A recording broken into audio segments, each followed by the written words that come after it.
ATM open చేసుకోవచ్చు. దీంట్లో search బార్లో మెట్రో అని వస్తుంది.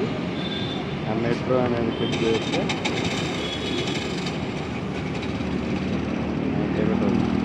ఇక్కడ వస్తుంది బెంగళూరు మెట్రోనా, చెన్నై, ఢిల్లీ, హైదరాబాద్, కొచ్చి, ఏది కావాలంటే అది. బెంగళూరు ఉన్నాం కాబట్టి తీసుకొని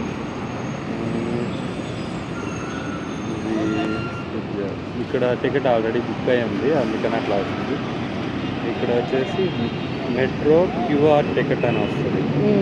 కార్డు ఉండే వాళ్ళు ఉంటారు రెగ్యులర్గా, వాళ్ళు రీఛార్జ్ చేసుకునేది ఆప్షన్.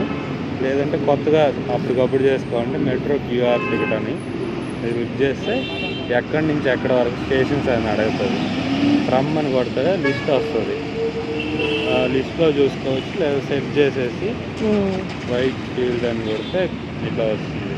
వైట్ ఫీల్డ్ పడిపోతుంది. 2 అనేది మనం ఎక్కడికి వెళ్ళాలి, లాల్బాగ్. ఈ లాల్బాగ్ గార్డెన్స్, బొటానికల్ గార్డెన్ అక్కడ ఉంటుంది. So ticket per person 90 rupees. అది ఎన్ని టికెట్లు కావాలనేది పెట్టుకుంటే అమౌంట్ ఆడ మారుతుంది.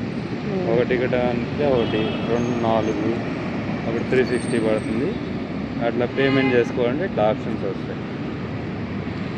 అప్పుడు టికెట్ కావాలంటే అది ఇలా చూపిస్తుంది. అది 4 tickets, single journey, white field నుంచి లాల్బాగ్, వ్యాలిడ్ వచ్చి 1 డే అట్లా ఉంటుంది.